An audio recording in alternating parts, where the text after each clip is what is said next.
జై బాలయ్య. ట్రైలర్ ఎలా ఉంది? సరిపోయిందా? ఇంకా ఉంది, సినిమాలో చూపిద్దాం. అందరికీ నమస్కారం అండి. ముందుగా ఇక్కడ ఈ ఆడియో ఫంక్షన్ ఇంత పాజిటివ్గా జరగడానికి ఎవరు చూసినా కూడా ఒక పాజిటివ్ వైబ్రేషన్స్ ఉన్నాయి, చాలా పాజిటివ్గా ఉందని అనడానికి మనందరికీ తెలిసిన వెనకాల ఉన్న కారణం ఏంటంటే ఆ బుద్ధుడు అండి.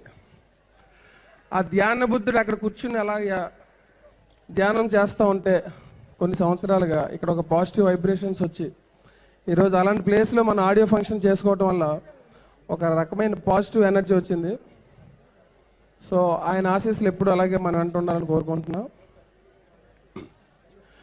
అలాగే ఈ అమరావతిలో ఆడియో ఫంక్షన్ చేయాలి అనే ఒక థాట్ నాకు వచ్చినప్పుడు బాలయ్య బాబుకి ఒక మాట చెప్పగానే ఎక్స్ట్రాడినరీగా ఉందని ఇమ్మీడియట్గా ఆయన దాన్ని ఫాలోఅప్ చేశారు. సో న్యూ క్యాపిటల్ సిటీలో మొదటి సినిమా ఫంక్షన్ మాదే అవ్వటం చాలా అదృష్టం. అది వన్ టైం వచ్చే ఛాన్స్, అలాంటి ఛాన్స్ మాకు వచ్చినందుకు చాలా ఆనందంగా ఉంది. దీన్ని ఇంత ఇదిగా ఆర్గనైజ్ చేసిన బాలయ్య బాబుకి నా థ్యాంక్స్.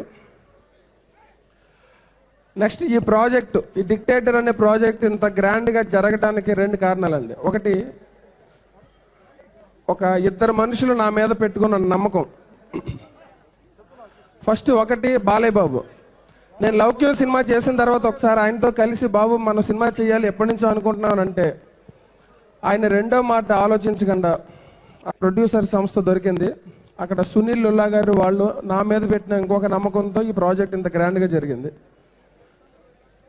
వాళ్ళ బ్యాకప్ తోటి బాలయ్య బాబు సపోర్ట్ తోటి నేను ఫస్ట్ టైం వేదాశ్వ క్రియేషన్స్ అనే ఒక బ్యానర్ పెట్టి డైరెక్షన్ తోటి పాటు ప్రొడక్షన్ కూడా చేస్తూ ఇంత పెద్ద క్యాన్వాస్ ఉన్న ఈ ప్రాజెక్ట్ని ఇంత ఈజీగా చేయడానికి కారణం బాలయ్య బాబు సపోర్టు, ఆయనకి వెనక మా మీద ఉన్న నమ్మకం.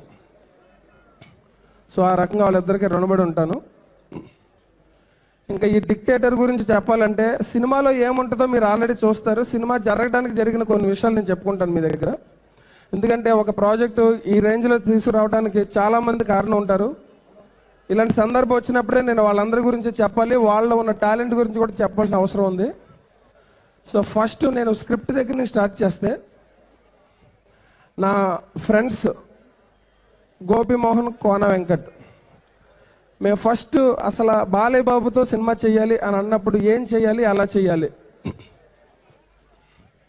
బాలయ్య బాబులో అంటే సీనియర్ ఆర్టిస్టులతో సినిమా చేయాలనుకున్నప్పుడు సీనియర్ హీరోలతోటి వాళ్ళు ఆల్రెడీ 98 సినిమాలు చేశారు, మ్యాక్సిమం అన్ని ఎమోషన్స్ చేశారు. ఇప్పుడు కొత్తగా మనం ఏం చేయాలి, ఎలా చేయాలి అని దాని మీద వాళ్ళు ఫస్ట్ ఎలాంటి సినిమా చేయాలనే దాని మీద చాలా డిస్కస్ చేసాం. ఫైనల్గా ఈ టైప్లో బాలయ్య బాబుని ప్రొజెక్ట్ చేస్తే బాగుంటుంది అని ఒక కాన్సెప్ట్ ఫిక్స్ అయిన తర్వాత ఆయనకు ఒక థీమ్గా చెప్తే ఆయన చాలా బాగుందన్నారు.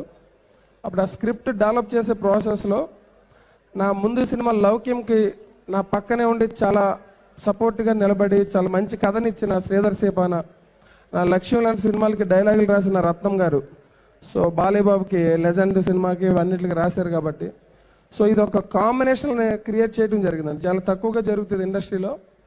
అంటే ఒకే టైప్ ఉన్న రైటర్స్ కలిసి పనిచేస్తూ ఉంటారు. ఇలా 4 రకాల దృక్పథం ఉన్న రైటర్స్ అందరూ ఒక చోట కూర్చుని ఒక ప్రాజెక్ట్ కోసం చేయటం అనేది చాలా తక్కువగా జరిగే విషయం. అది నా సినిమాకి సాధ్యమైంది, వాళ్ళందరూ నా ఫ్రెండ్స్ అవటం వల్ల. ఎక్కడ ఈగోలు లేకుండా ఎవరెవరి దగ్గర ఏ హైలైట్స్ ఉన్నాయో అవన్నీ వాళ్ళు చెప్పి ఇంకొకరితో బాగుందంటే అది తీసుకుని డైలాగులు ఏదైనా శ్రీధర్ సేపానా చాలా ఇంట్రెస్టింగ్గా డైలాగ్ రాస్తారు, రత్నం గారు ఎంకరేజ్ చేసి, అలాగే రత్నం గారు మంచి ఐడియా చెప్తే అది కోన గారు, గోపి గారు ఎంకరేజ్ చేసి ఓవరాల్గా స్క్రిప్ట్ విషయంలో చాలా స్ట్రాంగ్గా మేము చేసాము. అందుకే మీకు టీజర్స్ ట్రైలర్సే కాదు, రేపు సినిమా చూసినా కూడా చాలా పకడ్బందీగా ఎక్కడ తప్పులు లేకుండా ఉన్నట్టు ఉంటుంది. అది మేము చాలా మనసు పెట్టి చేసాము. సో దాని రిజల్ట్ మీరు తప్పనిసరిగా చూస్తారు.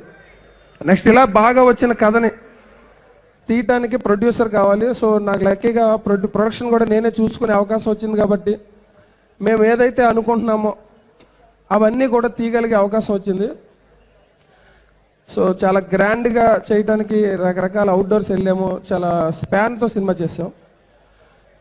ఇంకా శ్యామ్ కెన్ నాయుడు కెమెరామెన్, ఇప్పుడు మీరు చూశారు ఆ రిచ్ విజువల్స్ కానీ అవగానే ఫస్ట్ ఒక బాలీబాబు లాంటి ఒక హీరోని హ్యాండిల్ చేయాలనుకున్నప్పుడు కథా కథనాలతోటి పాటు వాళ్ళ ఇమేజ్, వాళ్ళ కోసం చూస్తున్న ఆడియన్స్, వాళ్ళ ఫ్యాన్స్, వాళ్ళ మైండ్ సెట్స్ అన్నీ దృష్టిలో పెట్టుకోవాలి.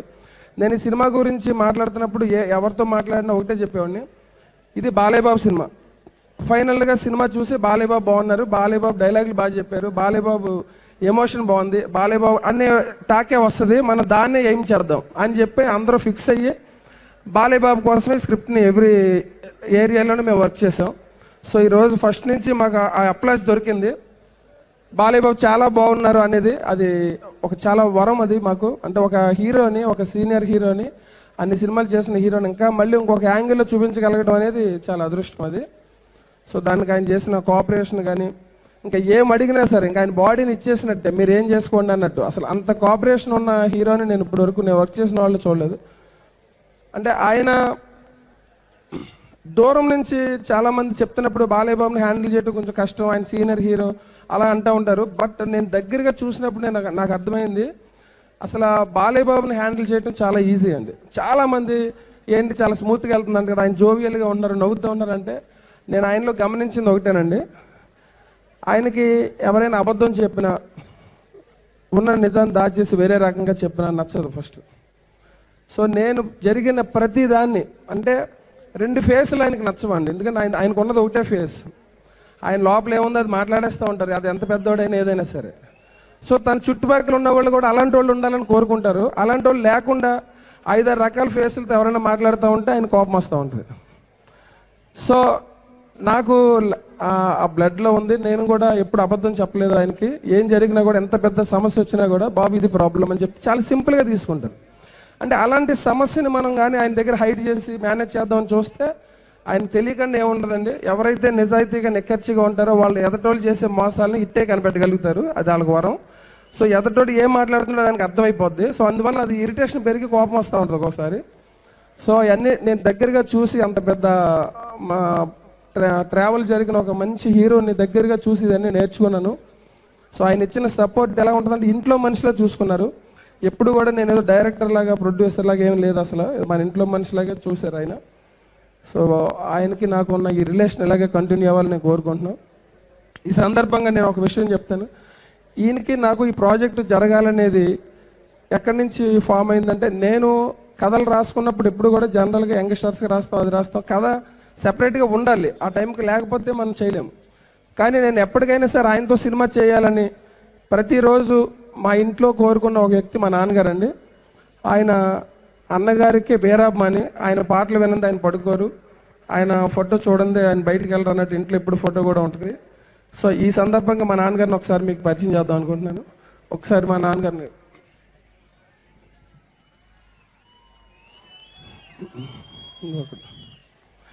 మా నాన్నగారండి. ఇంకా అన్నగారు అంటే ఇంకా అసలు ఇది ఎలా ఉంటుందంటే, మాకు జనరల్గా నిద్ర రావడానికి స్లీపింగ్ పిల్స్ వేసుకుంటారు, ఇంకోటి ఏదైనా. ఈయనేమో మా నాన్నగారు ఎప్పుడు ఒక చిన్న ఆయన పాటలు పెట్టుకుని ఆ పాటలతోటే ఆయన నిద్రపోతూ ఉంటారు. సో అలాంటి ఒక కల్మషం లేని ఒక అభిమానం అన్నగారి మీద ఉండటం, ఆయన పైనుంచి ఇచ్చిన ఆశీస్సులే ఈరోజు ఈ సినిమా ఇలా జరగడానికి కారణం నేను చాలా బలంగా నమ్ముతాను. సో తప్పనిసరిగా మనం ఎప్పుడు ఆశించిన అభిమానం ఎవరి మీద చూపిస్తే అది వెనక్కి వస్తుంది అనడానికి ఈరోజు ఈ డిక్టేటర్ సినిమా అనేది మాత్రం డెఫినెట్గా ఎగ్జాంపుల్ అండి. ఒక్కసారి మా నాన్నగారిని మాట్లాడతారు సార్, ఆయన సిగ్గుపడుతున్నారు సార్. ఇంకా నెక్స్ట్ మా టెక్నీషియన్స్ గురించి వస్తే, తమన్. ఈ సినిమాలో ఒక అద్భుతం జరిగింది ఏంటంటేనండి, ఒకసారి మనం ఏదైనా ఫస్ట్ టైం చూసినప్పుడు చాలా ఎక్కువ ఎక్సైట్ అవుతాం. అది తాజ్మహల్ అవ్వచ్చు, లేకపోతే ఏదైనా ఒక వండర్ అవ్వచ్చు. రెండోసారి వెళ్ళినప్పుడు, మూడోసారి వెళ్ళినప్పుడు ఆ ఎక్సైట్మెంట్ కొంచెం తగ్గే అవకాశం ఉంటుంది.